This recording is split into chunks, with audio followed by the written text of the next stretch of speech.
When looking for the king of podcasts, you're at the wrong channel. If looking for great ideas for life, you're far from good hands. If you're a person who thinks the listener is always and completely right, we find ways to prove you wrong. Hosted by a Northeasterner by birth, you're a rebel by choice. If you want a host that floats between love and madness and finger-licking entertainment, then play on and listen to the Croc and Crazy Train Radio. What up, Crazy Train Radio? Hello. Babbity boopy, babbity boopity, babbity babbity. God bless the internet. Woo! That's the fact, Jack! Nothing is over! Woo! Am I on the internet? He called the shit poo! Oh my god, who the hell cares? Right on, sweet sister. You ain't cool unless you pee your pants! Oh, durka.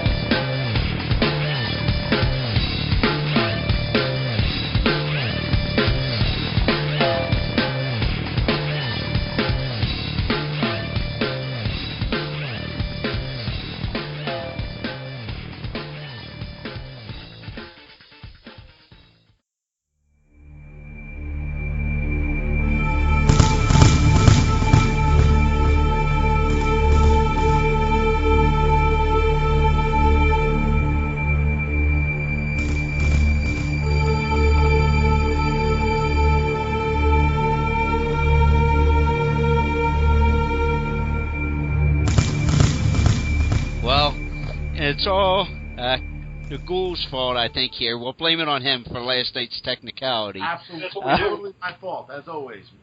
Nothing to that. Oh, see, we're getting this off with a bang. But I have both from Talking Terror Presents to open up the show about Wes Craven here. But you know what? I look at it this way. It's another good excuse to get drunk since I got both of you here. Yeah, I got my middle highlight tonight, so I'm good. Oh. Yeah, yeah, he had that other... Me, I had, tonight, my choice is Tullamore Dew, which is the Irish whiskey. That's good stuff. I love it. Yes, Tullamore, you know, just to go to show you, we want your sponsorship, like Yuengling.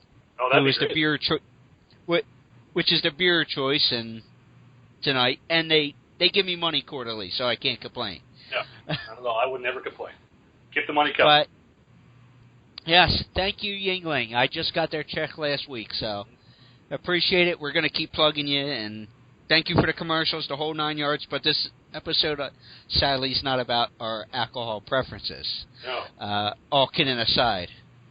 As a drinker of Yuengling, I am happy to know that you support them, man. Why wouldn't I? I drank it beforehand on all my fishing trips, but I'm not going to complain that they give me money and free products. So No, we have Zima, so that's our sponsor. Well, Zima, we'll talk to you too, but yeah. That's for another time, another planet, whatever you want to consider. Yeah. But I want to get mad on 2020, man. I'm hoping that they'll hook up with us. Oh, we could talk the business of that at all times, but all kidding aside, guys, sad news over the weekend here, Sunday and the Monday there, with the passing of a true legend, not only in the film industry, but specifically from the horror genre in Wes Craven. Where do we go from here, guys? Where did you first hear? And I know King of Horror, me and him were starting to have this conversation last night, but only part of the conversation recorded, so. As it goes. Well, I'll cut it over to the Ghoul, since you and I did talk last night, Croc, so I'll add my sentiment after the Ghoul. I was away for the weekend and had a good time over at a drive-in movie theater for a little horror movie event they did over there at the Mahoning Drive-In, and I started seeing the posts come up on Facebook with it when I had gotten home, and sure enough, it wasn't too long after that it was confirmed, and total bummer. I mean,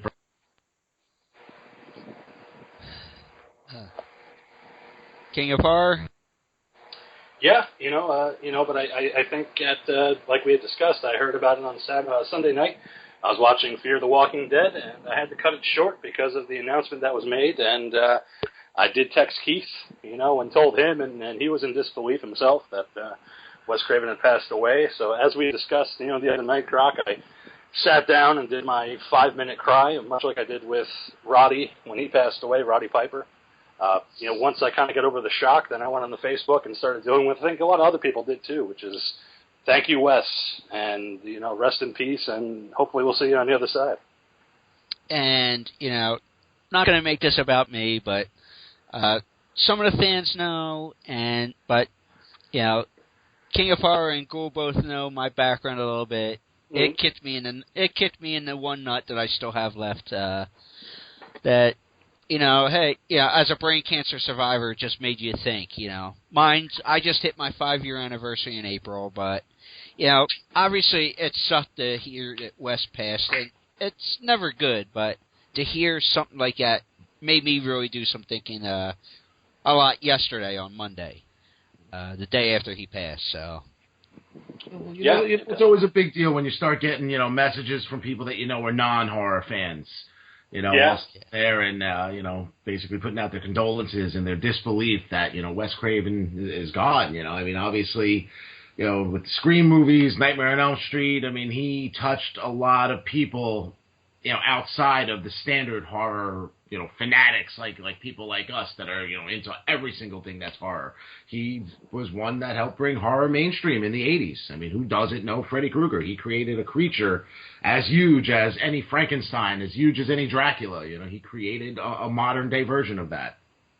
Well, King of Horror brought that up briefly last night when we tried take one of this, of that exact point, that an ex-girlfriend of his was shock and awe, as Toby Keith would say, when he told her. Mm-hmm. Yeah, it totally happened. I texted my ex and I said, Wes Craven died. I'm still trying to process it. And even she had a reaction of, I can't believe the guy that directed Scream died. I thought he was so young. And he was in a lot of ways, but unfortunately he had, a debilitating cancer that he wasn't able to overcome. Yeah, and I don't have the exact stat in front of me, but the numbers, and obviously I don't know his background. I'm not going to play Dr. Oz here. I only play one on TV. There you go. But, yeah, but the number as far as brain cancer is concerned is so high. Yeah. As far as the chances of the chances of dying, unfortunately, yeah, is the best way to put that. And you don't know if it metastasized. And me and King of Horror brought this up last night during Take One, that it was so quiet, especially in a time where TMZ or podcasts or you name the outlet, magazines, even though they might be out of date, usually pick up on people who have issues or medical or whatever the case may be. Yeah, but he was a private guy.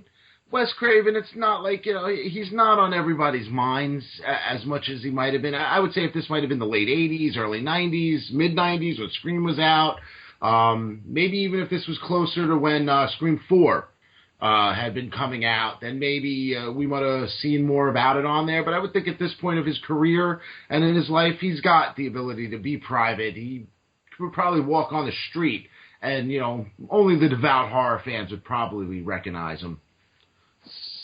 Yeah, that King of Horror brought that up last night as well. But, it's come on. Not that they're mainstream, the Kardashians, this one, that one. Like, people who do nothing. Yeah. Are all in that stuff. But you look at somebody like Wes, who's had a career, and he's had, there's substance to what he brought to the table in his field. Yeah, of course. Yeah, absolutely.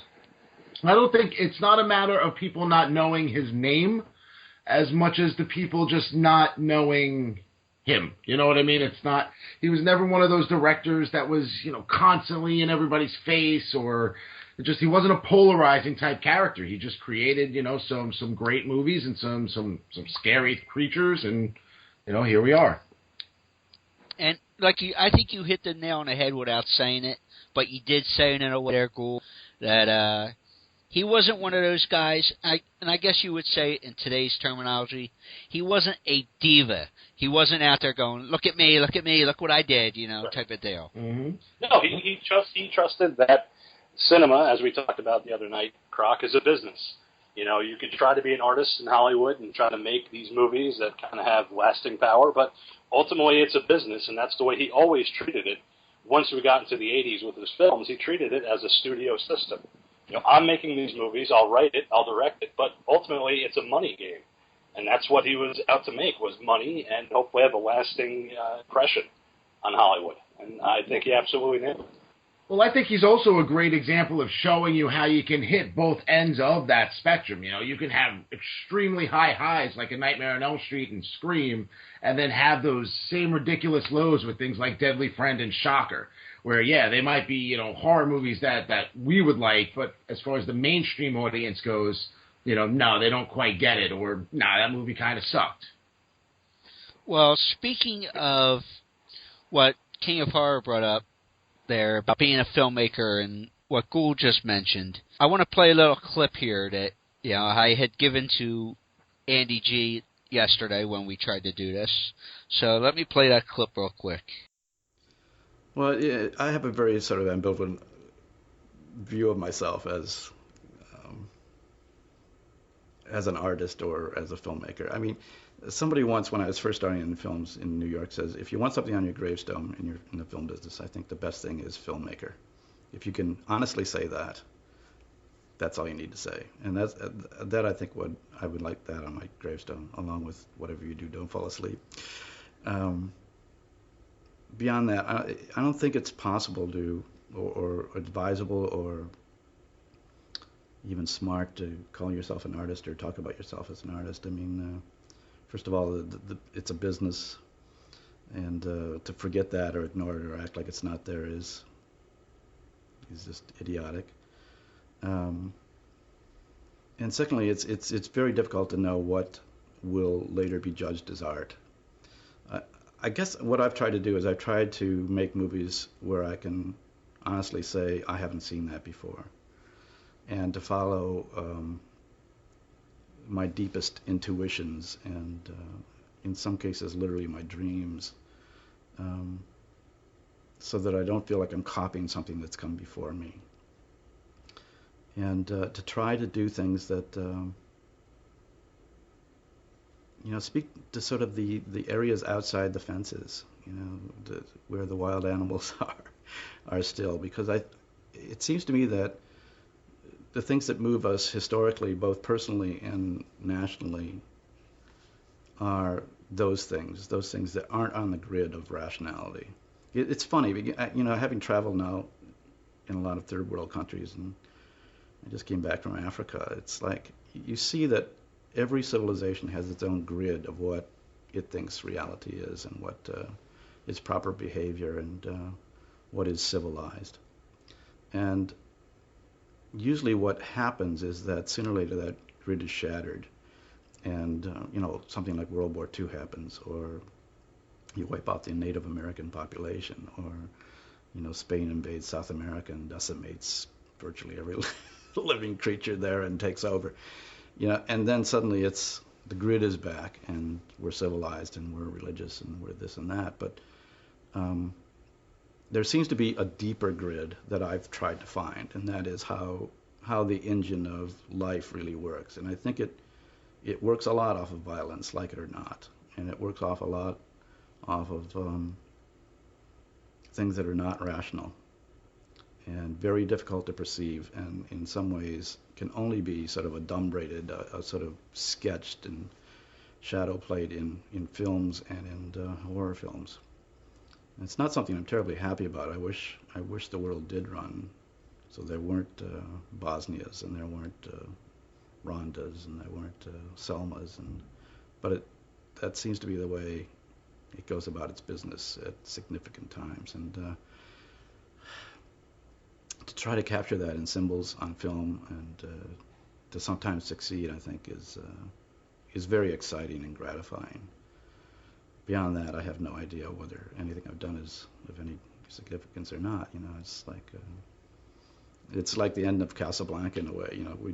Probably most of what we do doesn't amount to a hill of beans. But it's been fun. It's been fun to be in the business and to survive. It's been fun to sit in the back of audiences and watch them scream and jump and laugh. It's always gratifying to see how smart the audiences are, because quite often my audiences are the outcasts. The kids with the long hair and blacks and Hispanics and people that society thinks discounts, and they're quite often the absolute quickest to grasp what I'm doing, much faster than the civilized critics and people that supposedly are supposed to have heads on their shoulders. So that's a good sign for civilization. I think ultimately the great civilization, which is whatever will allow us to survive, is that in the streets, in the theaters of the most popular movies, are very, very smart people, smart kids, and that's encouraging. I'll throw this out to both of you. Do you think he will be remembered as a filmmaker, or how do you think Wes will be remembered? Oh, I think, Wes will be remembered as a horror filmmaker, as I hate the term, but almost like a pioneer in which, he created, again, one of the biggest long-lasting horror icons of all time. Freddy Krueger will never go away. That character will be remade, redone. Years from now, we're going to still see Freddy Krueger. You're going to mention that character's name, and people are going to know that character. And for the most part, the people that know that character are going to know that Wes Craven was the one that created it. Andy G? Yeah, in thinking of that question and hearing the Ghouls' response, it's really hard for me, because I really do want Wes to still be here. I still want him to be alive and making movies and coming up with ideas, because I know a lot of people had said in his later years he had kind of lost that gloss. He had created Nightmare on Elm Street, he had done Shocker, he had done Deadly Friend, but in the later element of his career, he kind of lost it. But, I look at My Soul to Take, and I'm one of the rare people that actually really enjoys that movie. And I think his legacy will always be either Scream or it'll be A Nightmare on Elm Street. I think you mentioned the name Wes Craven, and people that are hardcore in the horror and people that are really just kind of touching upon horror are going to know who he is, and I think that's what's special about him. And that's important to remember, that he's never going to be forgotten. As long as we have Freddy Krueger, Horace Pinker, Swamp Thing, Deadly Friend, it's always going to be there. And we'll always have House on the Left, too, which, again, for me is still one of those movies that just, we've spoken about it on our show before. You watch it, and you don't like to watch it, but you watch it because it really is just a horrifying experience. Well, speaking of that, I'm going to throw in a clip right here where, and again, gave it to King of Horror yesterday, where I don't know exactly what red carpet it was, but I found a red carpet interview quickly with Wes where he talks about how it's good to be afraid. So let me play that real quick. How do you overcome the challenge of being able to scare people over and over and over again? It's my job. I don't know. You kind of have to know what the audience is thinking, and know where their fears are. And I think the way you know that is you kind of are like the audience. I think I've always felt like what I'm afraid of is basically what the audience is afraid of. So you just talk about it and play with it. Oddly enough, these are very serious things in real life, but in a film you can kind of deal with it in a way that it has a resolution at the end that you have some control over. So it's a good, I think in a strange way, it's a good feeling to be afraid and scared in a safe environment. Well, and he hit the nail on the head there, guys. But and there's so many different projects that Wes has been involved in, as we discussed, from TV to movies and whatnot. But is there any memories that really stick out for you when you think of Wes, or is it one specific thing that you think of? Cool, go ahead and take this. I'll follow up with you. Again, I think there's a couple of them. Nightmare on Elm Street for me was one of the earliest horror movies I'd ever seen. Like I've discussed on the show before, Friday the 13th Part 4 is kind of the one that I remember first seeing, sitting down and watching.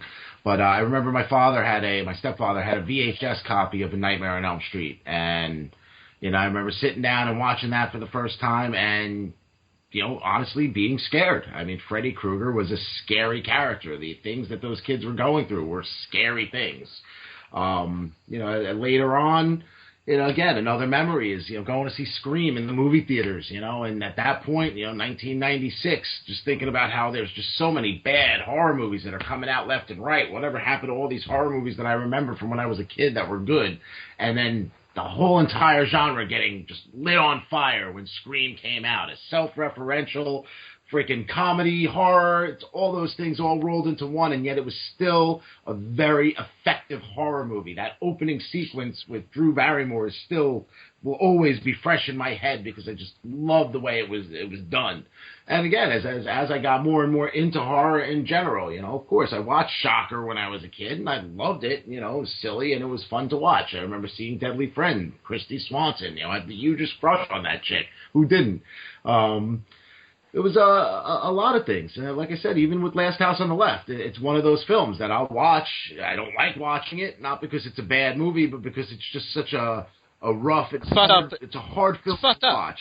It really is. It's just hard to watch it because it was just so brutally realistic, just down to the way that people behave, the things they say to each other. You really got like a picture of insanity and rape and just ultimate terror, that girl went through. Wes will always, forever, I will remember him, it's, again, I guess even like The Hills Have Eyes, even though with that, I like the remake better than the original film, but that's just my own opinion. Yeah, and for me, we had talked about it the other night, Croc. We had done an episode on Talking Terror Presents, you can find in our archives, where we talked about what movie really got you into horror. What was that movie? And I know for the Ghoul, one of his movies was Poltergeist, and we discussed that. But for me, it was Last House on the Left. I had seen a documentary when I was young called The American Nightmare back in 2000 that was released by IFC. And Wes Craven was a talking head in that documentary where he talked about the impact of Last House on the Left and what it kind of meant to him. And, as a visceral horror movie, I wanted to seek this movie out. I wanted to see something different. I wanted to not see a zombie movie. I didn't want to see another Friday the 13th. I wanted to see what this guy came up with, the guy that created Freddy Krueger.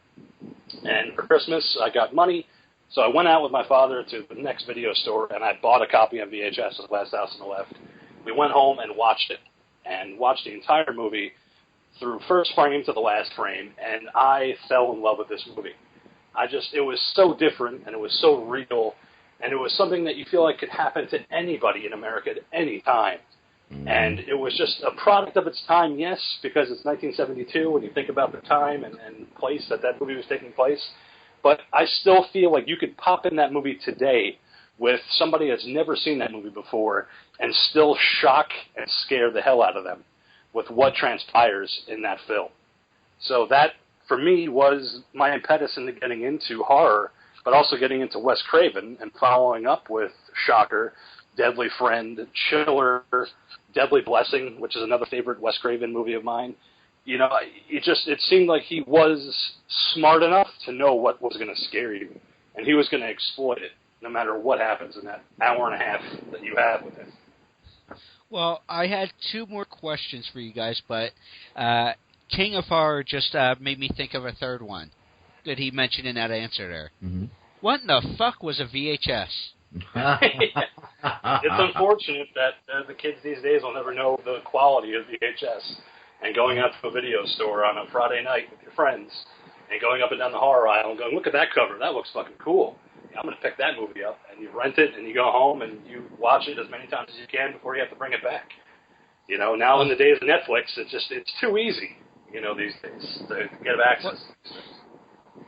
Why do we got to bring Keith's wife into this? Not cool with the easy comment. Sorry, I refrain from that. Yeah. Wait, never mind. That was the meth talking. I'm sorry. You got to put the pipe down. Inside joke, guys. I was at Facebook before we start recording. Ignore us. Yeah. Yeah. Here you go. Here, snort this. Who's got the credit card? Yeah. Yeah. Well, hey, give me. As long as I get my card back, I don't care. That's okay. I won't copy the numbers. Again? See, we're bad, the three of us together. Because it was remade, Last House on the Left. Obviously, the first one is very fucked up with the topics in the movie and whatnot. But do you have a preference between the two? Because he also, like Ghoul said, that Hills That Eyes was also remade as well. Is there a preference with Last House? Oh God, the original version. The original.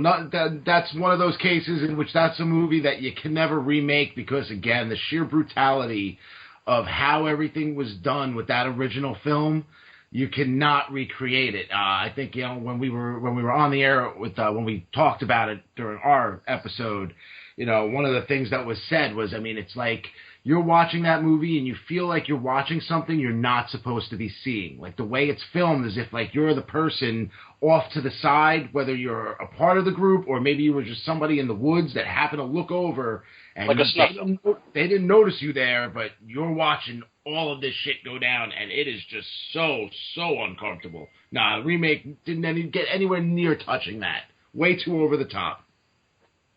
Okay, and the TV specials. And for people that real in-depth horror fan, I think would notice from the early 90s, prior to New Nightmare.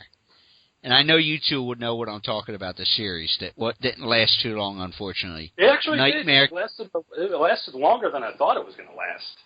Definitely had Shit. See, folks, this is why these guys are good. And I didn't even get the name of Nightmare Cafe out, and right away, King of Horrors right on it. Yeah, Nightmare Cafe was fantastic. I watched that on Fox when I was a kid. I loved it. I wish it had lasted longer, but it had staying power. It was a compliment to Tales from the Dark Side. And you had Robert Englund as the host. You had these great segments that were going on in between with Wes Craven producing and directing a couple of them. It was fantastic. Which, and I know me and Andy referenced it a little bit during take one. But, Robert mentions in his book, as far as that's when he heard of the New Nightmare and Wes wanting to maybe deconstruct the Nightmare series. Mm-hmm. Yeah. Yeah, at that time while they were on set for that series. So, and I hate to insult King of Horror, but I believe that series was on NBC. So I will bet him right, on air. Yeah. You are right. You are correct. It was on NBC. Oh, well, I'm glad you cut me off there because I was going to bet you a case of beer for that. Well, because I remember an episode of Seinfeld where they had a poster in the background for Nightmare Cafe. So that's why I said, you're right, it was NBC. And that's okay, because you know what? Again, that was around 1992? Yeah. It was around that, 92, 93, something like that? Oh, hell. Who are these people? Oh, wait. Hey, Jerry, how you doing? Hey, there's a Nightmare Cafe poster in the studio. Nah, you know what? I've never seen an episode of it. I do remember seeing the ads for it and everything, but I was just kind of getting to my getting my fingers wet type of deal. So I was a little busy during that couple weeks. I had plenty of time. So that's why I was watching Nightmare Cafe and Freddy's Nightmares on ABC. Oh, shit. Well, gentlemen, this is going to be not only a tearjerker in certain ways, this whole episode, but it's also going to be a lot of fun. Obviously, we got calls from fans and listeners and all that coming through. They'll be coming through. But going to have some surprises here, I think, for people who worked with Wes, who knew Wes, who've had encounters like King of Horror did years ago. And the one I will confirm right now that I think we'll do at the commercial break is, and I know Keith was almost coming in his pants when I said this. Uh-oh. Yeah. Well, he does it even if you don't have an announcement to make, so it's fine. Well, damn it. Well, at least this one's worth his excitement.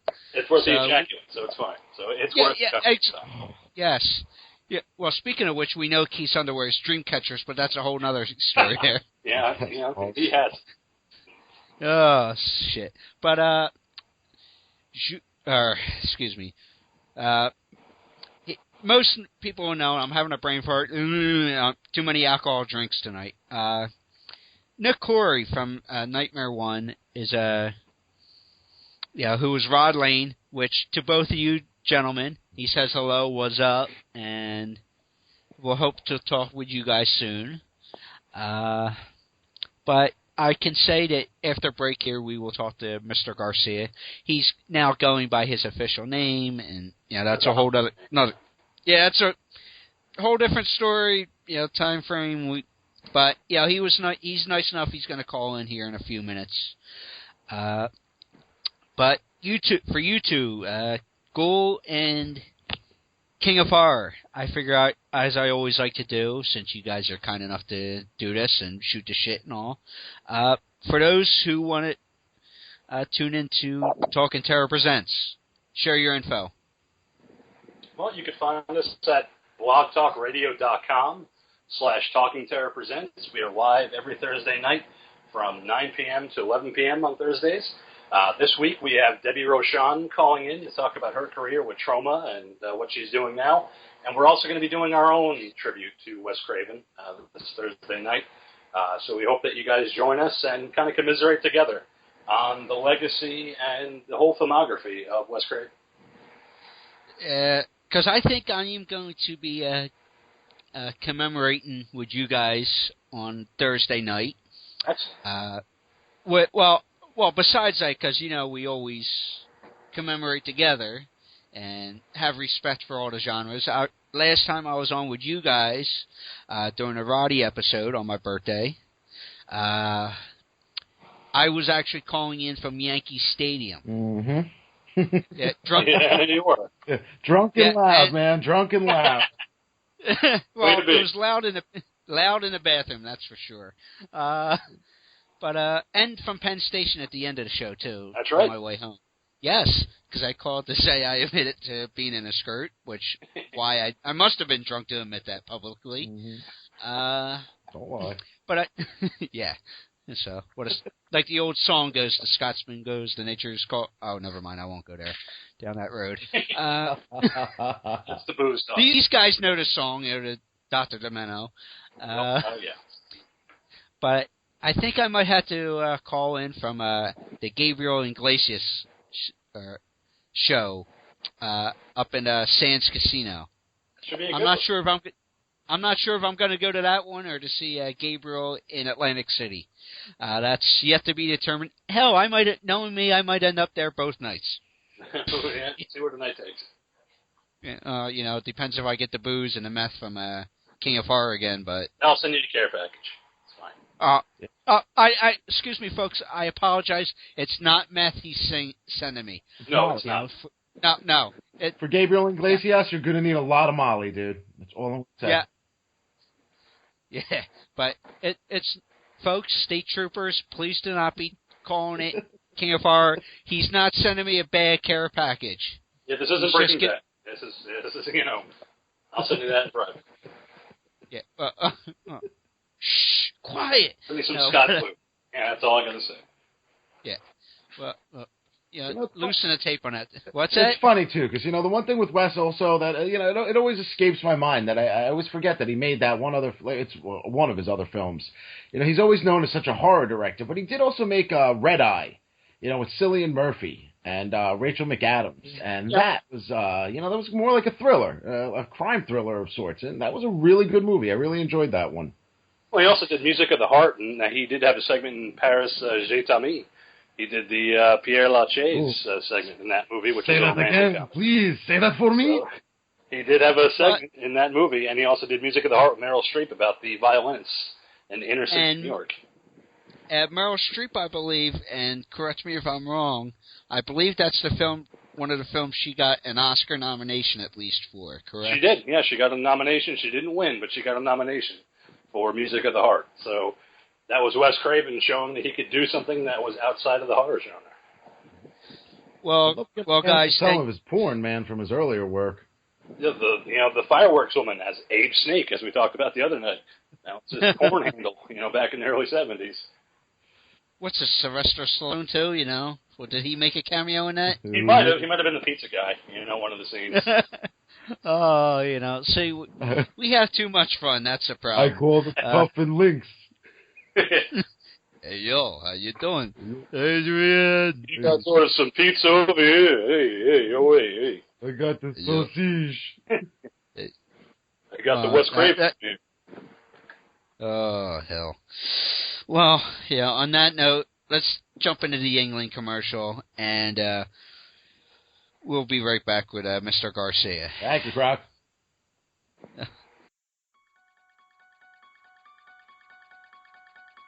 Do you enjoy murder, madness, and mayhem?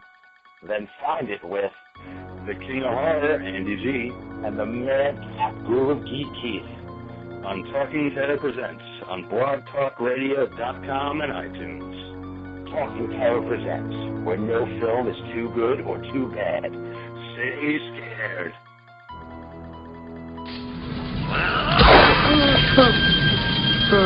I'll see you in hell.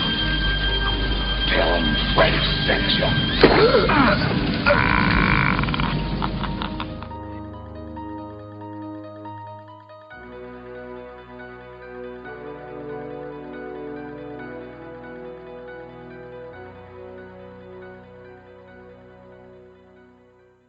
These days, there's no shortage of people ready to tell you what to do.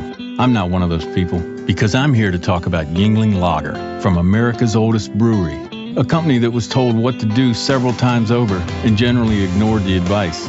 I could say that that's a reason to drink it, but that's your call. Some folks like beer that stands for something. Others like beer that tastes like something. If you're looking for taste, look for the rich amber color of Yuengling Lager. It's a sign of a well-crafted, distinctly satisfying lager. If you want a beer that stands for something, consider the beer that stood for something since 1829. For 6 generations, Yuengling has chosen brewing right over brewing big, every time. Yuengling just stands for beer, says something about Yuengling Lager and the people who drink it. I won't tell you what to drink, but think about it. We've survived for 185 years because we make darn good beer. Yuengling, American-owned, family-operated. DG Yuengling & Son, Pottsville, Pennsylvania. Please enjoy responsibly.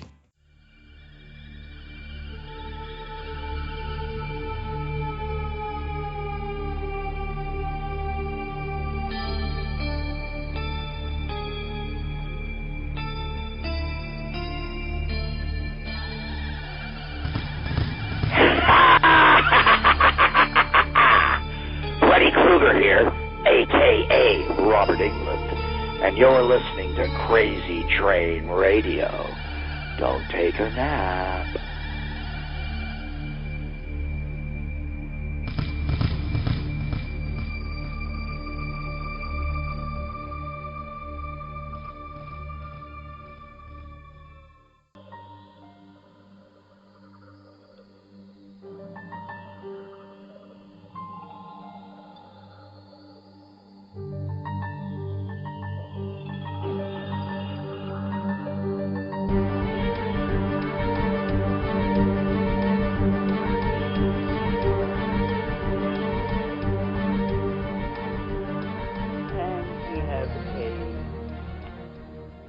Special guest. Wish it was on better terms.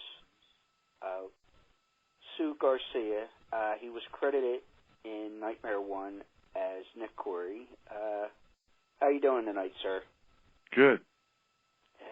Rough couple of days here for sure. Obviously, for the fans and for people like yourself who was involved with the franchise. I guess first question would be: how did you get the word of Wes's passing? Somebody told me Wayne Dyer died, see, so I kind of knew him, so we were shocked by that, and then somebody then put it on Facebook or something, I can't remember. I was shocked. Yeah, well, I mean, time goes by, people get older, I had no idea. Hold on one second.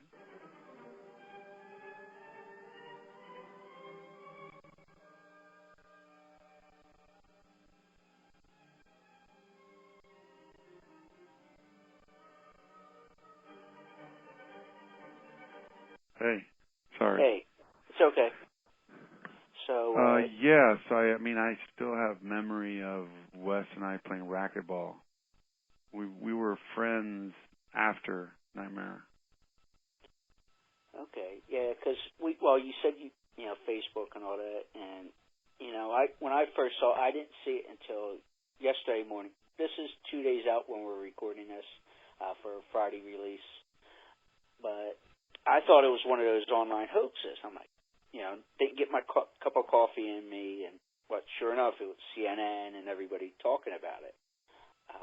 And with my personal history, you know, being a brain cancer survivor, so it's like, you know, it hit me. Oh, is that what he had? I didn't even read it. Yeah, it was brain cancer.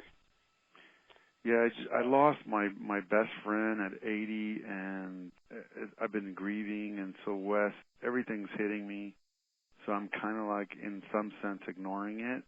I heard it, and it's shocking, and I'm just getting hit from all sides. So I'm like, I didn't even bother to read it. Well, obviously. So he had been struggling with it? Yeah. Wow. Yeah. So, with your background, for those who don't know, and you are a minister, correct? Yes. Well, do you try to look at? Obviously, you're dealing with multiple, you know, issues going on here, but do you try to put a perspective on, or put that hat on to try to help with your coping so far?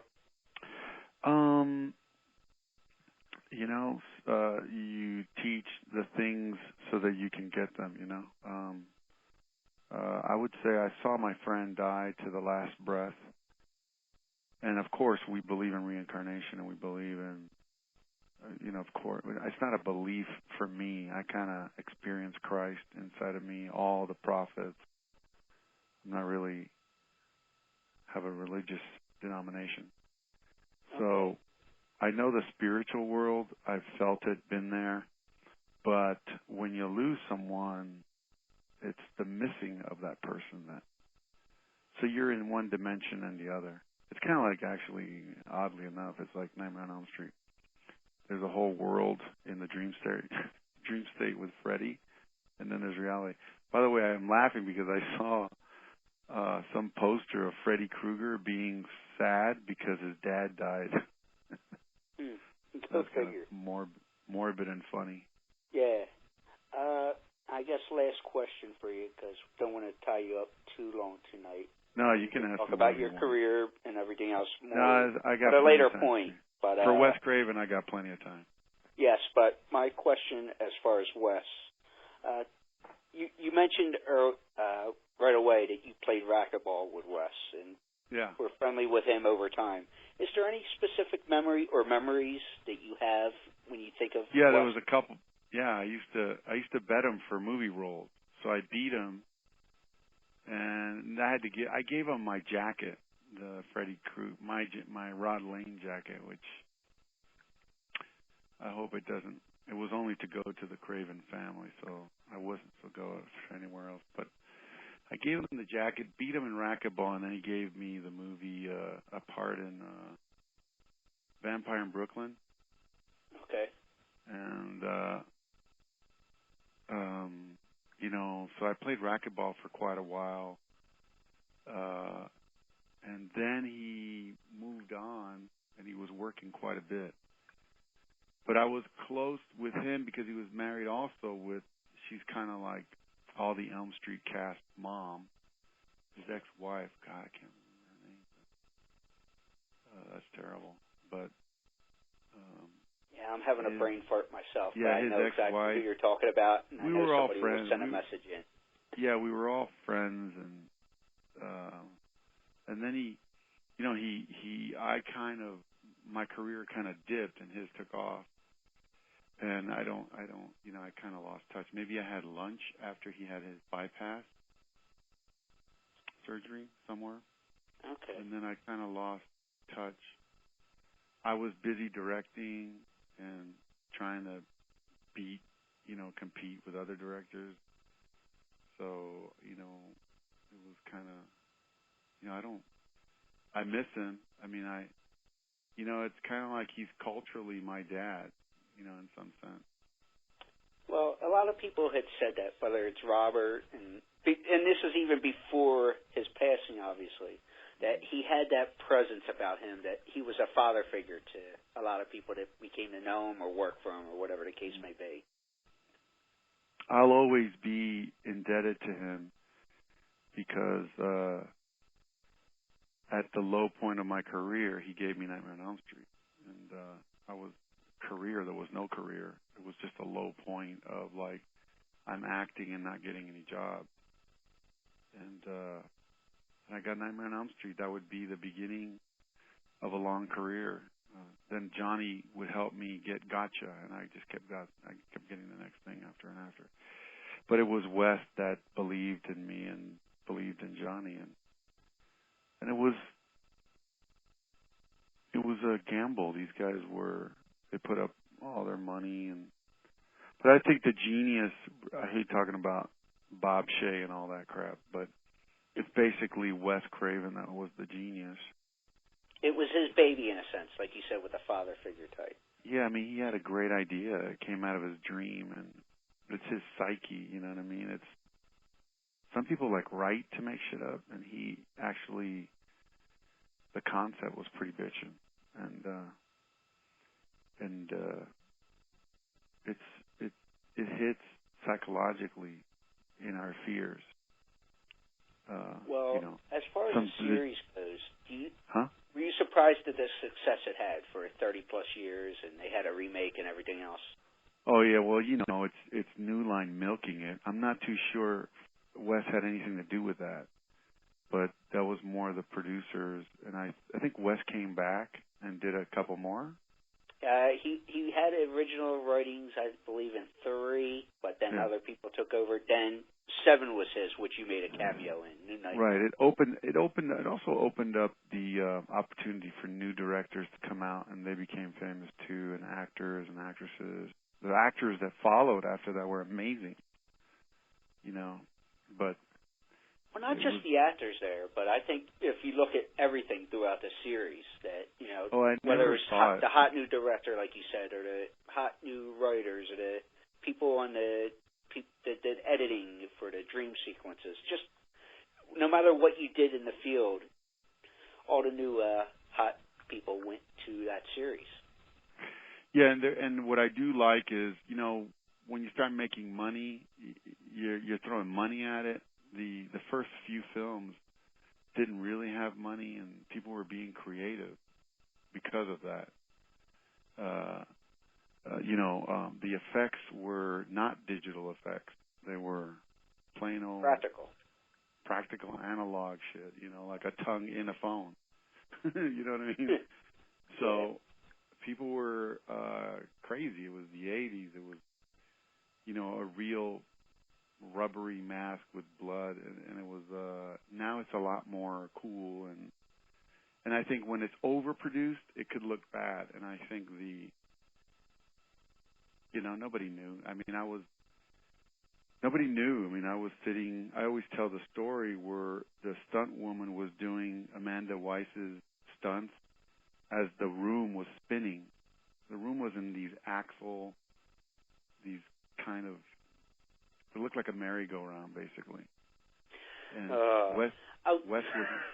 Sorry, I'm laughing because I'm thinking of a story now.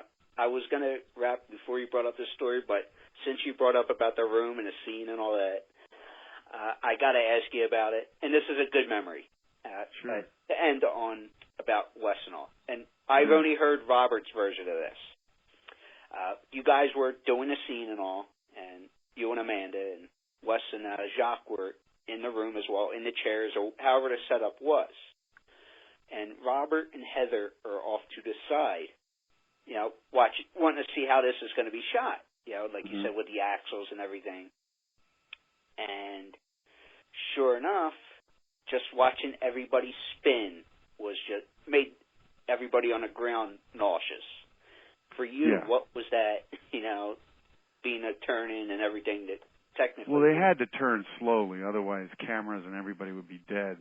But sure, they spray paint your hair, hairspray it down. nail everything down, and you're completely disoriented. It was wild. And, you know, the ground was the ceiling. It's crazy. Yeah, it was asinine. It was weird. It was just fucked up. It was just brilliant. And it's a takeoff. That's what I talk about, old stunt and all the old effects. It's a takeoff on a Fred Astaire dancing when he dances on the wall. Ginger, yes. Right. So, you know, you had some really smart effects dudes there. Forgot all their names. Probably insulted them all, but I thought that was the, you know, and then I guess we were all, I for sure was jealous of the attention that Wes was giving to Heather. So, you know, I love that he gave me all this attention in the jail, you know. So I had like little, my James Dean scene with, you know, my Elia Kazan / Wes Craven director, feeling the pain behind the jail cell, you know, that kind of stuff. Well, I guess the best way to wrap this up is, because you had a personal relationship, you said, throughout time and all with Wes. If there was something people may not realize about Wes that you picked up on over time and would be surprised about, what do you think the fans will be surprised about Wes to know? I don't know if it's a surprise. He was a really caring guy. I really thought he was soft-spoken. He was an excellent director. And I didn't know much about his life. I didn't think life was very fair to him in certain areas. And, you know, in life, people take from you and you get hurt. I'm not too sure he really got to, of course, I haven't seen him in the later part of his years. Not too sure he got to do the movies he really wanted to do. You know, I think they try to pigeonhole him a little bit. I mean, I was around I met him again during the Harvey Weinstein things. And, you know, I think he expressed wanting more freedom or to just get the damn thing done. Yeah, that creativity, because I don't think many people, unless you're diehard fans, realize that he had I can't think of the names of them right now, but two other projects outside the genre. And the one, which I believe was a musical, Meryl Streep actually had an Academy Award nomination. So, yeah, the man was creative. Oh, that's right. He did a Meryl Streep movie, right? Yeah, 99, I believe that was. I can't think of the title, but I know she got a big award nomination for that project. Yeah, you're right. I thought, you know, he's an excellent director. I can't repeat enough that you really feel comfortable that he knew what he was doing, you know. So, and I didn't get to work with him. You know, he did Scream, and I was infuriated with him because I was like, yo, you're redoing Nightmare on Elm Street, you know. But at that point, I wasn't young anymore. And, you know, it's really cool to get young kids and have a monster chase them. But I thought his directing, he was just insanely talented, you know. Oh, well, you know, it can't be expressed enough. Yeah, you want to see your dad or the creator or Dr. Frankenstein. You want to see him succeed. Obviously. And I think he is Dr. Frankenstein for me, at least, in a good way. And we didn't kill him. I think he created, you know, I'm 51 now. I look back and I go, gee, he created a culture. He created Americana horror film. Because up until before him, it was the great Dawn of the Dead dude, and then George Romano. Right, and then there was like dumb Friday the 13th movies. I'm sorry, but I love the Friday the 13th movie because I love Sean Cunningham, who was a good buddy of Wes. Women getting stabbed to death at the lake. You know, it's like, but like you said, it gave it that punch in the arm. That's for sure. That's right. And then when he came in, it was like, wow, a narrative. You know, you could be scared with a narrative, and then you're like, wow, that really sinks in. Anyway. Well, Mr. Garcia, thank you for a few minutes, and you know. And God bless Wes. Yeah, that's all we can say. That it's been said so far during this episode, but it can't be said enough about a man like Wes. So. And I think he was a light angel in the horror genre, which you don't want somebody to be mean and devilish directing you in a horror world. I think the genre was great. He was an expert at it, and he was tender, and he loved Heather, and he really took care of her. And that proves to you how good he was, you know. Not just in the movies, he really took care of her, and that was like his daughter. So yeah. So, well, you were all, I think, like his children. Like tailgating, stock car racing, and the blues, Yuengling is purely American. Like neighborhood hardware stores and local diners, Yuengling is a family business. And just like talking football, politics, or beer, Yuengling is no nonsense. Yuengling is like a lot of things, but our lager is unlike anything else. It's a true American lager, purely independent in a way that's hard to find these days, in a way that's avoided every superficial fad and fancy distraction that doesn't have to do with making great beer. Maybe that's what's made Yuengling Lager kind of an icon. It's no frills, no shortcuts. Beer that's all about the beer. Refreshing, isn't it? It says something about Yuengling and the people who drink it. Ask for it on tap or in bottles wherever you go, and get a taste for yourself of an American original. Think about it. We've survived for 185 years by making darn good beer. Yuengling Lager, from America's oldest brewery. D.G. Yuengling & Son, Pottsville, Pennsylvania. Please enjoy responsibly.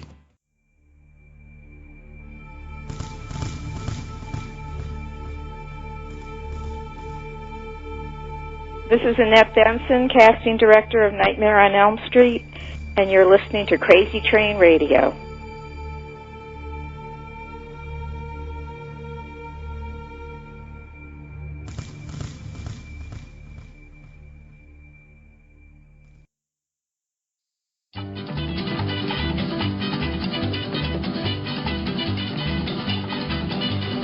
Bright light city, gonna set my soul on fire. Got a whole lot of money that's ready to burn, so get those stakes up higher. Folks, I think it's safe, even though this show is a memorial, I think it's safe to play Viva Las Vegas, even though I don't know it for a fact, but the next guest on the line is actually from Nevada. I can say that. No. I lived in. Currently reside in Nevada. I'll put it that way. Correct. Yeah. Not from Nevada. From LA. But yes, I'll put it that way. She's corrected me, but she was a casting director who has worked with Mr. Craven on several occasions. Annette Benson. Annette, how are you? I'm great. Thank you for asking. Good. And, before we get into the topic at hand, it was, she had told us last night when we reached out to speak with her that this is actually the first time she's done anything with a podcast or radio or anything like that, correct? That's correct. Yeah, so I guess not too many people reach out for casting directors and all. What's the story behind that? Well, people actually have reached out in the past, but I guess I saved it for Wes. I kind of shied away from this, but Wes Craven was one of my favorite people, and it broke my heart when I heard he passed away. So anything I can do to contribute to Wes's memory, I'm happy to do that. Obviously, we appreciate it, but let me throw it out there for the first question.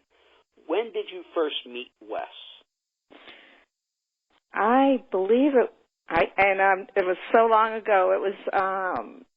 I'm thinking 82 or 83, 1983.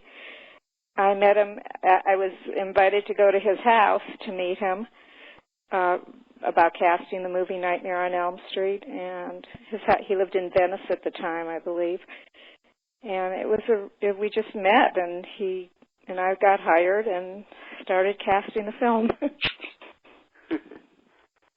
Well, obviously, you said you worked with him on several occasions, but with a low-budget film such as Nightmare, the first one was first couple, but especially the first one, did that make your job difficult? Not at all. Not at all. I was fairly new to casting at that time, and it was a great environment. Wes could not have been nicer, and I was hired by him and Bob Shea and Sarah Risher at New Line Cinema, and it was really fun. Low budget films were great. At that time, things were not really dependent on star names, so we were able to meet a lot of new talent and bring them in for our projects, and it was great. I have very, very fond memories of working on Nightmare on Elm Street with Wes. And how closely did you work with Wes on the casting of that first one back in '84? Anyway, it was a daily, probably 5 days a week, maybe more, of bringing actors in to read for the different parts in the script. So we were together quite a bit, and it was a really good, terrific process. It was a long time ago. I don't remember everything, but I do remember, I can say that I felt really good about the entire experience. Well, as far as sorry, go ahead, Andy. No, sorry. I was going to say, did he trust your instinct when it came to casting? Did he kind of say, Annette, you got this, I trust you? Or was he there every step of the way saying, you know what, let's work together as a team? And let's get well, this is pretty interesting because from what I remember, Richard Mall was somebody that he was interested in for the role of Freddy. Oh, okay. Yeah, who was a big guy, a big imposing actor, and I don't remember if we made an offer to him. We may have, but if we did, he turned it down. And then Robert Englund I knew, and I was friends with his agent, suggested him for the role, and I brought Robert in, who was totally against the stereotype of a monster, and Robert came in and impressed both of us, and he got the role. It was very exciting. It was very exciting. Since you bring up Robert, I will throw one question out there to see what your take is on it. Robert, in his book, and Robert's been a guest of Crazy Train Radio, mentions, as far as the casting for the role of Freddy, that you had pretty much cast him for several different roles for a National Lampoon movie that came out around the same time or prior to Nightmare. Did that have anything to do with knowing him? I knew him from working as an assistant to Karen Ray prior to casting on my own. And kind of to set the record straight, Karen Ray cast National Lampoon's, the National Lampoon movie we did, Class Reunion. And Robert came in on that, but I know he wrote in the book that I cast. But it was Karen Ray who cast that film. But I knew Robert from coming in on projects that Karen was working on when I was her assistant. Yeah. Okay, but as far as Wes is concerned, to go back to Wes, obviously, what kind of person would you describe him? And did you have a relationship with him on other films going past Nightmare? Wes, how do I describe him? As I actually put on my Facebook when I heard that he passed away, he was one of the kindest men I ever knew. He was so kind. He's such a good person, very low-key with me, as far as I know. He was just wonderful. He was kind to actors, which you don't always see with directors. He was just a fabulous person. It broke my heart when he passed away, and I'm still reeling from it, honestly. Socially, I got to know him because I got to know his wife Mimi his then wife Mimi, and also Peter Locke. I ended up working for at Kushner Locke, and Peter and Wes were very close friends. They did, I believe, The Hills Have Eyes together. So we used to have Thanksgiving dinners, with Peter and Wes and Mimi. And so, socially I did know him. One time Lynn Shay and I went over to his house and visited with him, I remember. He's just a good man. He was just such a good person. And I'm glad he's getting all the tributes because he deserves every one of them. A lot of good tributes out there for him. I agree.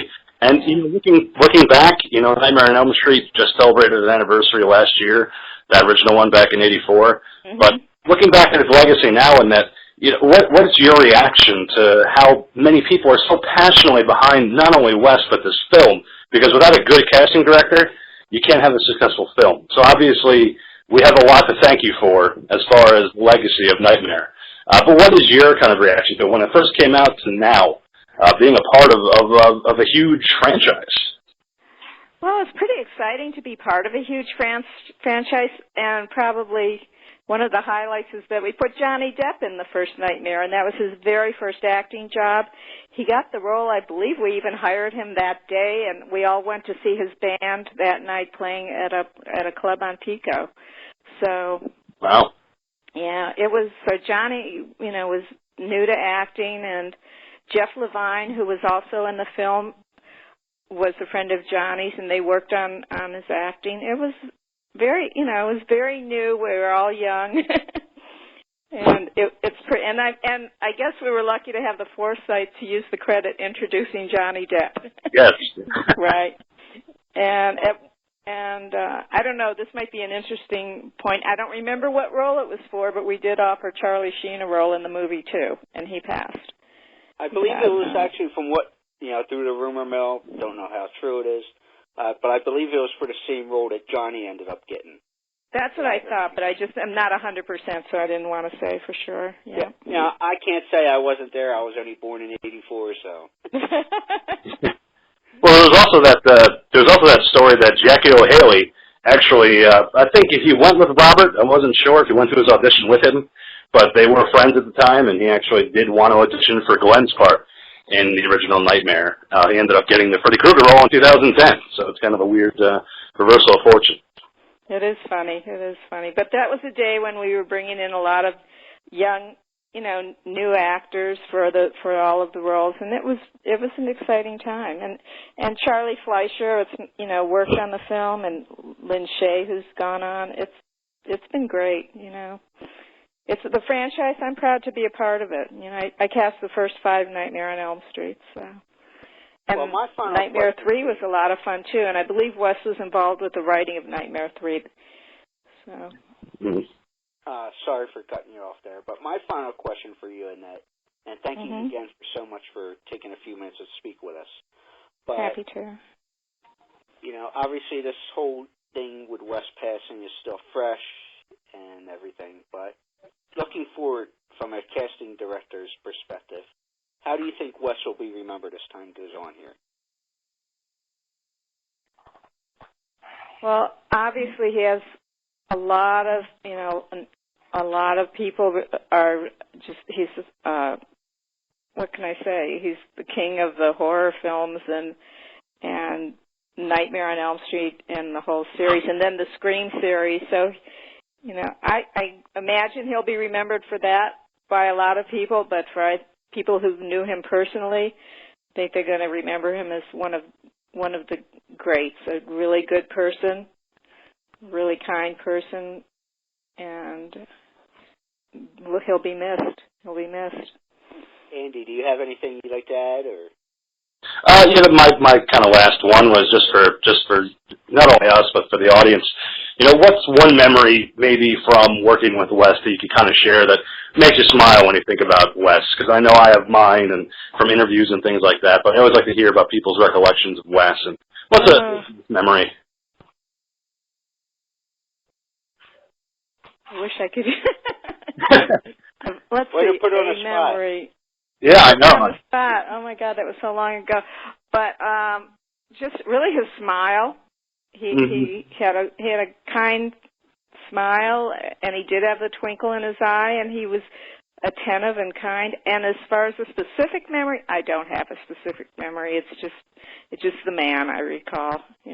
That's more than enough. It's the man, like we had said. He did have that smile and that twinkle in his eye, and brought us many, many good memories through his films. And like I had said earlier, thank you so much for helping him cast Nightmare on Elm Street and creating a franchise, which is still being talked about today. Well, thank you. I appreciate it. Thank you for letting me comment on Wes and what a great guy he was, and what a loss. Thank you so much. Can you hang on the line for a second? Sure, thank you. Annette, thank you so much. Was that okay? Maybe, yeah. Perfect. I know it's Yeah. fresh and everything went smooth, though. But is there any chance we can have you cut an ID real quick? Just introduce yourself, and you're listening to Crazy Train Radio. Yeah, just tell me what to say. This is Annette Benson, the casting director. Is that what you want? Casting director on something Nightmare like on Elm Street? Let you riff it and listen to Crazy Train Radio. And just say listen to Crazy Train Radio? Or you're listening. Something along those You're lines. listening to... Okay. Tell me when. Whenever you're good. We're still recording. Okay. As you go through life, you're faced with a decision. Should I fit in or should I stand out? Blending in tends to be easier and safer, but there's something bold, something honest about standing out when you do it for the right reasons, for things you believe in, things that are important, things like beer. That's why we started brewing Yuengling Light Lager. For more than 40 years, big beer corporations have dominated the market with their idea of light beer. Each one is pale and forgettable as the next. We believe it's time for something different, not for the sake of being different, for the sake of being beer. A lower calorie beer with a true lager taste. The result is 99 calories, 100% lager, with a rich amber color unlike any other light beer. It's light beer that makes a statement, and we're happy to make it. Next time you order a light beer, make a statement of your own. Think of it as a declaration of independence. With Yuengling Light Lager, rethink your light beer. DG Yuengling & Son, Pottsville, Pennsylvania. Please enjoy responsibly. Hi, this is Tuesday night, and you're listening to Crazy Train Radio, Monday through Friday, 7 to 10 p.m., with your host, The Croc. So we figured we'd wrap this up by taking a couple fan phone calls, let them express what they're thinking as far as Wes's death, and maybe even see what else they might have to say within the horror genre. So let's go ahead and take some calls right now. Hello. All right, we actually have, let's see, North Jersey here. North Jersey, who is this? This is JK from the Horror Happens radio show. Ah, friends of friends, because you know our good buddies as well from over at Talking Terror. Yes, Andy G and Keith. Good guy. Yeah, of course they pay us to say that about them, but that's a whole nother The check's in the mail, I swear. Dude, you might want to check in it. I got cash, but you're smarter than me. There you go. So, obviously, we're talking about the loss of a legend in terms of Wes Craven. Yeah. First and foremost, what stands out for you as far as Wes is concerned? I'm sorry, say that again? I said, what really stands out for you as far as Wes is concerned? Is there one particular series or movie, or I know he's got several forms of work there, but what stands out when you think of Wes Craven? Well, two things really stand out to me, Croc. The aspect, first of all, of his earlier work, his exploitation work, Hills Have Eyes, The Last House on the Left, even A Nightmare on Elm Street. To be honest with you, I was never the biggest Wes Craven fan. It didn't take away from the respect I had for his work, but I found that his exploitation work earlier in his career really kind of settled in and established a foundation for me of being able to go into that realm and deal with the aspect that no one was ever safe, and that horror really was not only one of the strongest genres for film and writing, but also the aspect how emotionally connected the fans were. And the second aspect was how much of a gentleman he was.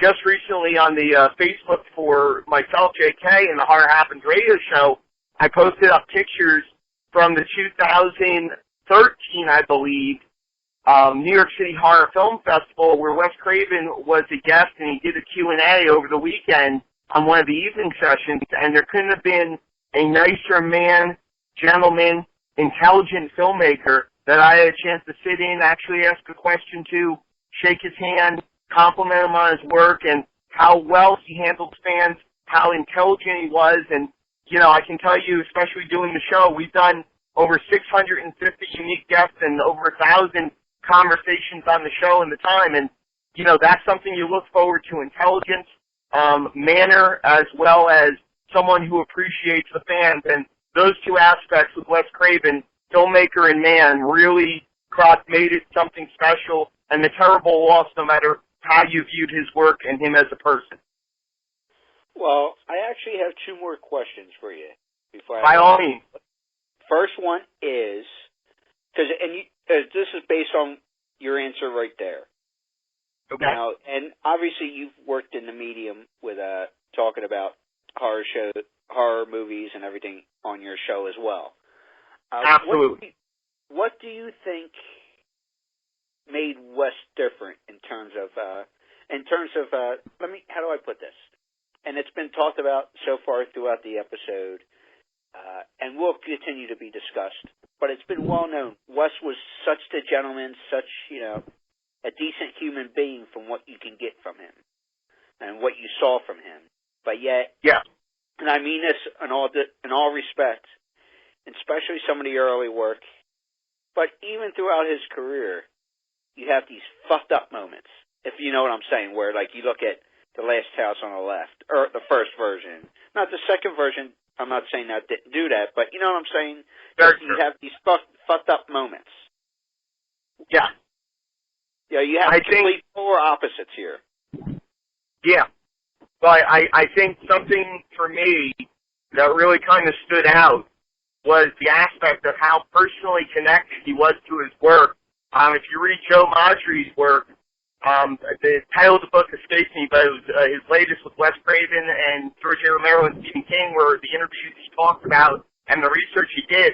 Craven's upbringing, his aspect of religion, the aspect of how personal and the things he did, the learning lessons he did, all intact, and it really stood out to me that there was such a personal connection through all that, and he really threw his heart into all of his work. In fact, and on the show this week, I gave my top 10 favorite Wes Craven films, and I think some people were surprised that certain ones were in there.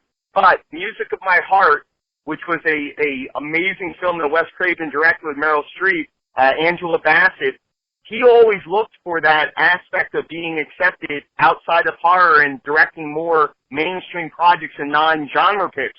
But Music of My Heart really is a mirror of him, because he inspired so many people, just like the true story of the woman who inspired the inner city kids with violins and music. He inspired a generation of people with filmmaking, not just horror, but filmmaking in general, and tremendous writing and invoking emotion. And that's something also that stands out to me, is the fact of his influence that he had on people, both as a man and as a filmmaker. Well, you may have just answered it there, my final question, but would you say that movie that you just mentioned is your favorite Wes Craven project?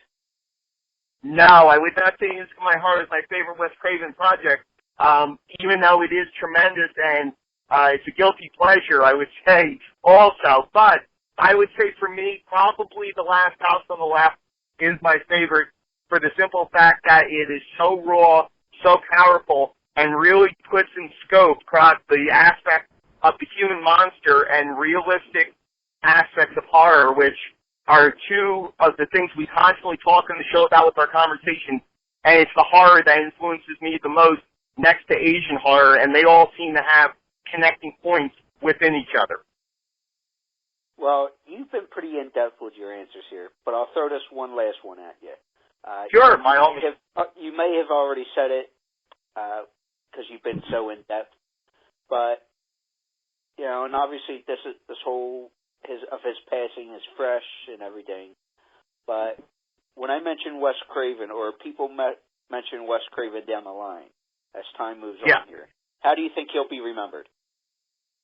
I think he'll be remembered as one of the Mount Rushmore of modern horror within, let's say, the 1960s through into the 2000s, because one of the criticisms I have, and I don't mean to be this way at such a sad time, but it's also a respectful creative criticism, is the aspect that I felt as he got further in, he got spit up and chewed out more by the machine and put out stuff like Scream 2 and 3 and 4. even though My Soul to Take was more autobiographical, and maybe his most autobiographical movie that he's ever put out, according to what I've read and what people I've talked to, I felt that it really dropped down after his exploitive stuff, where he was so young and his emotion really drove the creative brilliance that he had with it. And I would say, you know, it really is impactful across the board, again, as a filmmaker and as a man and a gentleman. Well, you hit the nail on the head, because earlier on, and you know, our mutual friends from Talking Terror were part of the opening segment with me to talk about this. And we played a clip, and I think we all agreed of the same thing you just said there about being a true filmmaker. And yes, he understood the business side of it and treated it as such. Hey, it's a business. It is what it is, but was creative with that. Yeah. Yeah, and we were referencing the interview he did for the Nightmare first box set when it came out on DVD and how he wanted to be remembered. So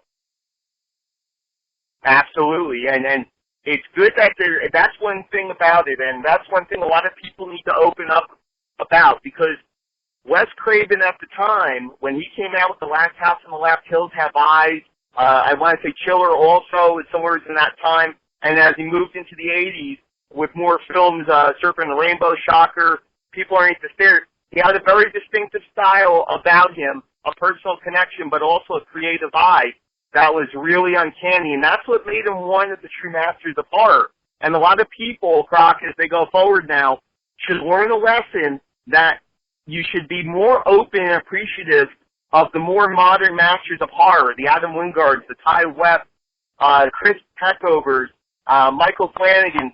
These are the masters in the last 10 years that are going to be that next set of Wes Craven. Appreciate them as you've appreciated Craven, because back then Craven was in the same boat, and you learn to understand that his eye, his vision for horror and storytelling and filmmaking was second to none. And this next generation, a lot of them were influenced by him.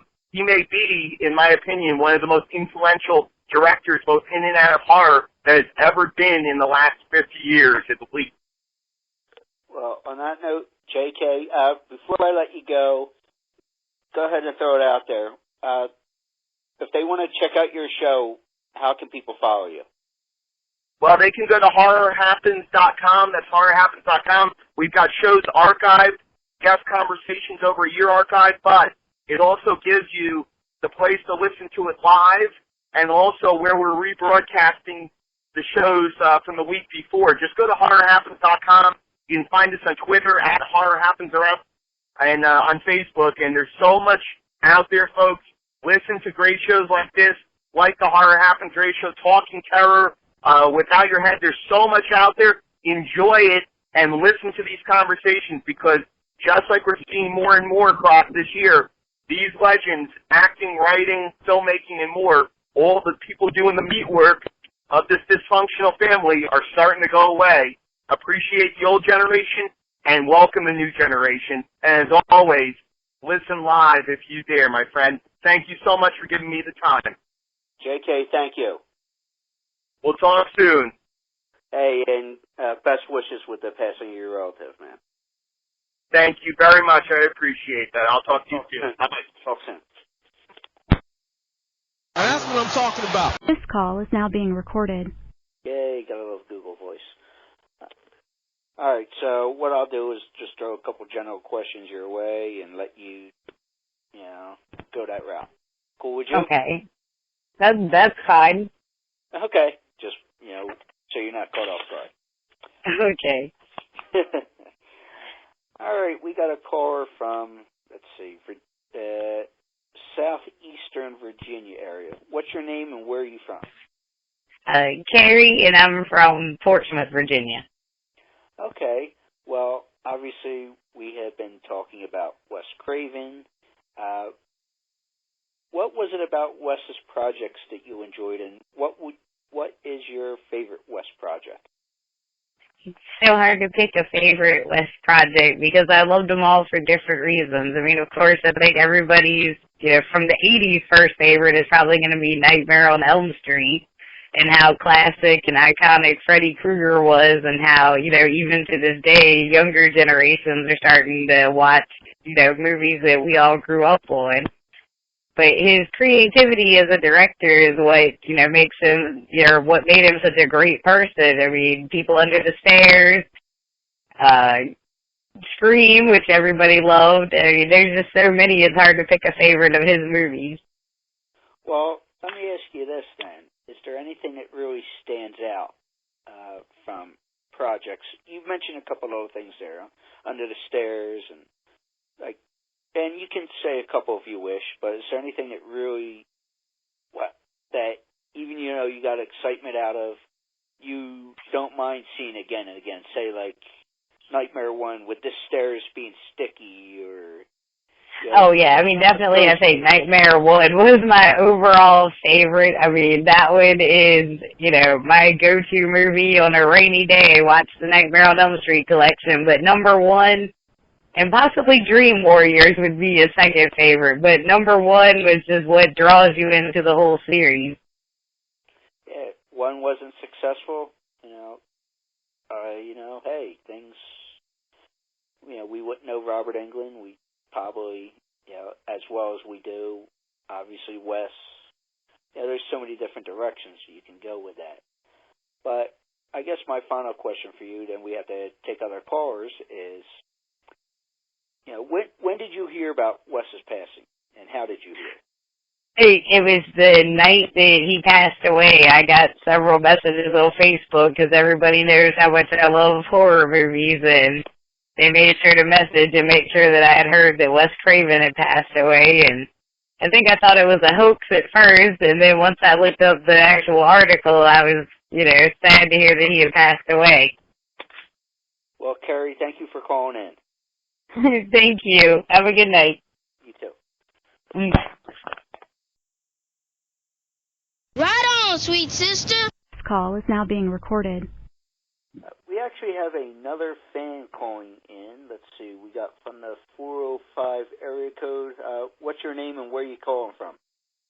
My name is Ron Brown. I'm from Seminole, Oklahoma, sir. Okay, so now got to ask you, since it's obvious for anyone who knows the horror genre, especially Nightmare, Heather Langenkamp is from Oklahoma. About nearby where she grew up, at least. Actually, I was able to speak with her at Texas Frightmare, I want to say 2 years ago, I believe it was. And we had talked about the area she'd come in. I cannot even think of the name of the town, but it was close to Shawnee. She knows the area where I'm from, and we spoke about it a little bit, and she was so personable and everything, and I just, it was an honor to meet her and talk to her for the few minutes I was able to at the show down there. But, hey, figured, since you said that, little interesting fact to throw out there. But obviously we know most of the fans would know that. Yeah, absolutely. Go ahead, sorry. I was just saying, I was agreeing with you, yeah. Okay, well, obviously, with the passing of Wes, as a fan, what are your first memories of? Well, let me start off by saying how much this year altogether has been just one of those crushing, heartbreaking years, not just for the horror genre or sci-fi, but, filmmaking in general, the entertainment arts in general. There have been a lot of those individuals who have shaped the person, the fan that I am today. We've lost this year. Speaking of, Wes Craven being one of them, Leonard Nimoy, Christopher Lee, individuals like that have made me who I am. And it has just been one of those years where, yet again, here we are, another month passes, and we're having to talk about another great legend icon in our lives that have moved on to, to the next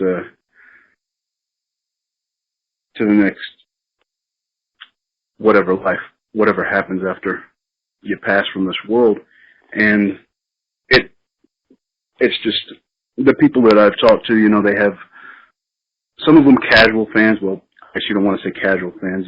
You're not really a fan if you're casual about anything.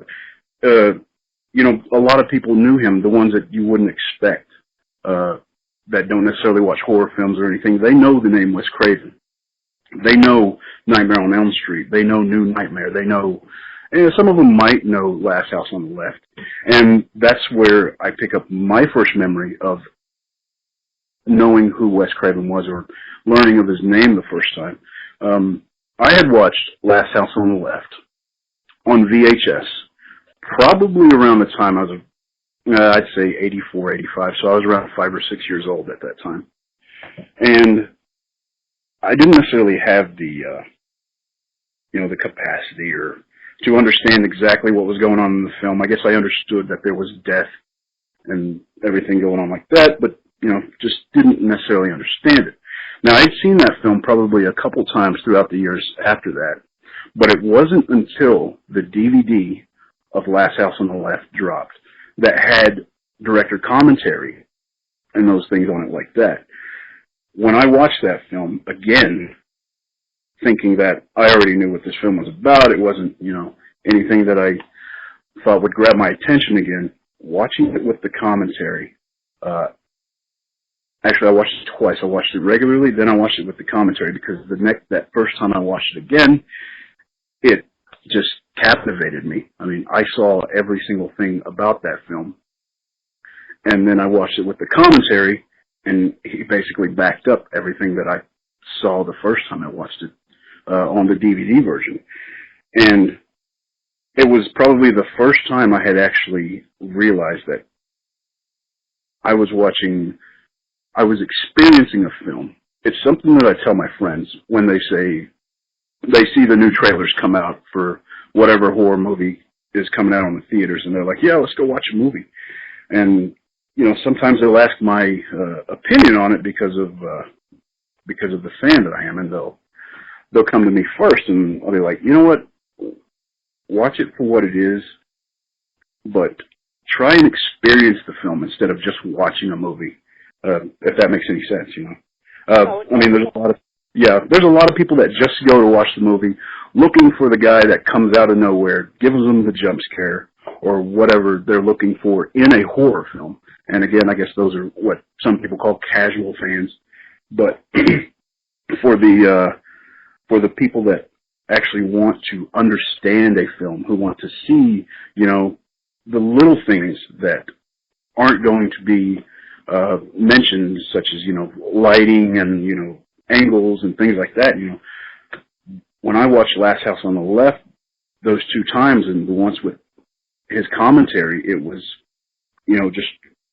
it opened my mind so much to what filmmaking actually was. And there were so many little things that I would have never seen had he not pointed it out. But there were a lot of things I did notice. And, I mean, one of the things that he made me realize was that audio can really take a scene somewhere else.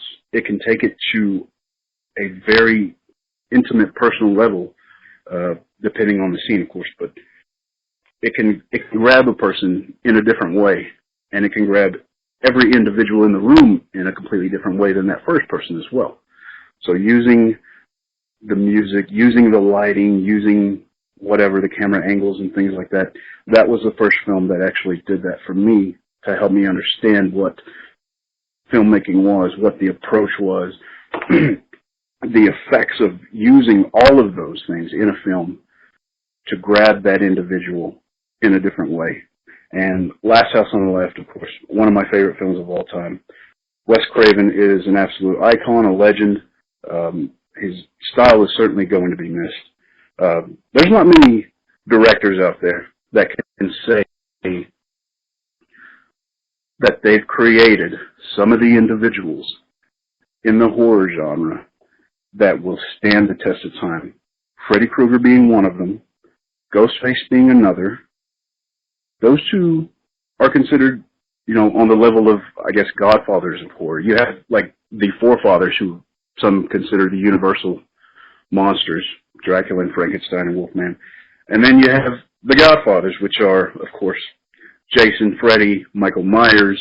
Ghostface has been thrown in there many times as one of those characters that will stand the test of time. And we have Wes Craven to thank for those characters, for having someone like Freddy Krueger just be that character that he is to us, to be that iconic person for the horror genre. And, I just say that, my condolences out to his family, his closest friends. I mean, of course, they're feeling it much more than any of us fans are. But then again, you think about fandom these days and the way fans today can connect with these individuals like Wes Craven or George Romero or Sam Raimi. I mean, they have a direct link to these individuals through, social media and things like that, as to where fans of, say, Bela Lugosi and those back in the day, probably never had the opportunity to ever meet them or ever thought they could. But today we have conventions, we have social media and everything like that, where you can get down to a personal level with these individuals. So, there are fans out there who have met him and they feel like they have that close connection with them. So, to everybody who's out there and that has just spread the word about his films and everything like that, hey, we have a lot of people to thank here for being a part of the community that takes this information and makes sure that everybody they know hears about it. And that's how we continue to grow the family. It's how we continue to grow the genre. And Wes Craven's films will absolutely stand the test of time. And it was a privilege to be able to experience those films. Absolutely. Well, you in that answer there, you actually answered a couple of follow-up questions I was going to have for you as a fan, such as some of your favorite projects and whatnot. But I guess I'll wrap up with this for you, Ron. Obviously, things are still fresh here and everything else, but how do you think, as time goes forward here, Wes will be remembered? Wow. You have those individuals such as George Romero, those guys like that. He stands right there, shoulder to shoulder with George. George being my favorite director of all time. Night of the Living Dead is my favorite film, and I've learned pretty much everything I could about that film. Wes absolutely stands there next to him in my mind. Like I said, his films are going to hold up forever. I mean, there's a new generation every day that comes out that we can show these films to, and they will absolutely, enjoy Freddy Krueger as much as we did, I'm sure. Ghostface being more modern these days, he actually helped bring back the genre at that point with that movie Scream, where in a time where I guess you could say horror was kind of under the radar as far as the mainstream entertainment goes. And I don't guess it's ever been, top of the list mainstream, but it's always had its area right there. And people would still talk about these films. Scream was one of those films that came out at that time and took the banner, the flag of horror, and said, hey, we're here, we're back. We belong here standing along with the other genres. And I've always said that horror is one of those genres that you can go into a movie store. It will take all the other film genres into one and still call itself horror. You won't find very many horror films in the drama section or the comedy section, but you can have a horror comedy and it'll be sitting in the horror section. So it's one of those situations where, Wes can make a film have a ton of comedy in it scare the shit out of you too. Yeah, still have those effects, still have those characters that haunt you in your dreams. You know, Freddy walking around with 10-foot arms stretched out down the alley, walking down the, things like that about the horror genre that seem funny but are absolutely terrifying, and they are going to stand out. And Wes is one of those people who films will make it no matter what happens to filmmaking as it is. People will know who Freddy Krueger is. People will know who Ghostface is. And in that, they will know who Wes Craven is.